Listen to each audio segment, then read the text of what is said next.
प्रभु यीशु मसीह का सुसमाचार। मरकुस 14 अध्याय। 2 दिन के बाद फसह और अख़मीरी रोटी का पर्व होने वाला था, और महायाजक और शास्त्री इस बात की खोज में थे कि उसे क्योंकर छल से पकड़कर मार डालें। परंतु कहते थे कि पर्व के दिन नहीं, कहीं ऐसा न हो कि लोगों में बलवा मचे। जब वह बैतनिय्याह में शमौन कोढ़ी के घर भोजन करने बैठा हुआ था, तब एक स्त्री संगमरमर के पात्र में जटामांसी का बहुमूल्य शुद्ध इत्र लेकर आई, और पात्र तोड़कर इत्र को उसके सिर पर उंडेला।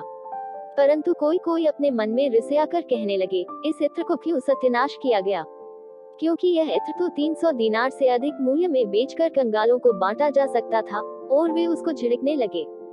यीशु ने कहा, उसे छोड़ दो, उसे क्यों सताते हो? उसने तो मेरे साथ भलाई की है। कंगाल तुम्हारे साथ सदा रहते हैं, और तुम जब चाहो तब उनसे भलाई कर सकते हो, पर मैं तुम्हारे साथ सदा न रहूंगा। जो कुछ वह कर सकी, उसने किया। उसने मेरे गाड़े जाने की तैयारी में पहले से मेरी देह पर इत्र मला है। मैं तुमसे सच कहता हूँ कि सारे जगत में जहाँ कहीं सुसमाचार प्रचार किया जाएगा, वहाँ उसके इस काम की चर्चा भी उसके स्मरण में की जाएगी। तब यहूदा इस्करियोती, जो 12 में से एक था, महायाजकों के पास गया कि उसे उनके हाथ पकड़वा दे। वे ये सुनकर आनंदित हुए और उसको रुपये देना स्वीकार किया, और यह अवसर ढूंढने लगा कि उसे किसी प्रकार पकड़वा दे। अख़मीरी रोटी के पर्व के पहले दिन, जिसमें वे फसह का बलिदान करते थे, उसके चेलों ने उससे पूछा, तू कहाँ चाहता है कि हम जाकर तेरे लिए फसह खाने की तैयारी करें? उसने अपने चेलों में से 2 को ये कहकर भेजा कि नगर में जाओ और एक मनुष्य जल का घड़ा उठाए हुए तुम्हें मिलेगा, उसके पीछे हो लेना। और वह जिस घर में जाए, उस घर के स्वामी से कहना, गुरु कहता है कि मेरी पाहुनशाला जिसमें मैं अपने चेलों के साथ फसह खाऊं कहाँ है?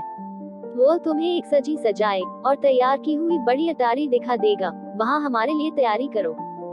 सो चेले निकलकर नगर में आए, और जैसा उसने उनसे कहा था वैसा ही पाया, और फसह तैयार किया। जब सांझ हुई तो वह 12 के साथ आया, और जब वे बैठे भोजन कर रहे थे, तो यीशु ने कहा, मैं तुमसे सच कहता हूँ कि तुम में से एक, जो मेरे साथ भोजन कर रहा है, मुझे पकड़वाएगा। उन पर उदासी छा गई, और वे एक एक करके उससे कहने लगे, क्या वह मैं हूँ? उसने उनसे कहा, वह 12 में से एक है, जो मेरे साथ थाली में हाथ डालता है। क्योंकि मनुष्य का पुत्र तो, जैसा उसके विषय में लिखा है, जाता ही है, परंतु उस मनुष्य पर हाय जिसके द्वारा मनुष्य का पुत्र पकड़वाया जाता है। यदि उस मनुष्य का जन्म ही न होता, तो उसके लिए भला होता। और जब वे खा ही रहे थे, तो उसने रोटी ली और आशीष मांगकर तोड़ी और उन्हें दी, और कहा, लो, यह मेरी देह है। फिर उसने कटोरा लेकर धन्यवाद किया और उन्हें दिया, और उन सब ने उसमें से पिया। और उसने उनसे कहा, ये वाचा का मेरा वह लोहू है, जो बहुतों के लिए बहाया जाता है। मैं तुमसे सच कहता हूँ कि दाख का रस उस दिन तक फिर कभी न पीऊंगा, जब तक परमेश्वर के राज्य में नया न पीऊं। फिर वे भजन गाकर बाहर जैतून के पहाड़ पर गए। तब यीशु ने उनसे कहा, तुम सब ठोकर खाओगे, क्योंकि लिखा है कि मैं रखवाले को मारूंगा और भेड़ तितर बितर हो जाएंगी। परंतु मैं अपने जी उठने के बाद तुमसे पहले गलील को जाऊंगा। पतरस ने उससे कहा, यदि सब ठोकर खाएं तो खाएं, पर मैं ठोकर नहीं खाऊंगा। यीशु ने उससे कहा, मैं तुझसे सच कहता हूँ कि आज ही इसी रात को मुर्गे के 2 बार बांग देने से पहले तू 3 बार मुझसे मुकर जाएगा। पर उसने और भी जोर देकर कहा, यदि मुझे तेरे साथ मरना भी पड़े तो भी तेरा इनकार कभी न करूंगा। इसी प्रकार और सब ने भी कहा। फिर वे गतसमने नाम एक जगह में आए, और उसने अपने चेलों से कहा, यहाँ बैठे रहो जब तक मैं प्रार्थना करूं। और वह पतरस और याकूब और यूहन्ना को अपने साथ ले गया, और बहुत ही अधीर और व्याकुल होने लगा, और उनसे कहा, मेरा मन बहुत उदास है, यहाँ तक कि मैं मरने पर हूँ। तुम यहाँ ठहरो और जागते रहो। और वह थोड़ा आगे बढ़ा और भूमि पर गिरकर प्रार्थना करने लगा कि यदि हो सके तो एक घड़ी मुझ पर से टल जाए। और कहा, हे अब्बा, हे पिता, तुझसे सब कुछ हो सकता है, इस कटोरे को मेरे पास से हटा ले, तो अभी जैसा मैं चाहता हूँ वैसा नहीं, पर जो तू चाहता है वही हो। फिर वह आया और उन्हें सोते पाकर पतरस से कहा, हे शमौन, तू सो रहा है? क्या तू एक घड़ी भी न जाग सका? जागते और प्रार्थना करते रहो कि तुम परीक्षा में न पड़ो। आत्मा तो तैयार है, पर शरीर दुर्बल है। और वह फिर चला गया और वही बात कहकर प्रार्थना की। और फिर आकर उन्हें सोते पाया, क्योंकि उनकी आंखें नींद से भरी थीं, और नहीं जानते थे कि उसे क्या उत्तर दें।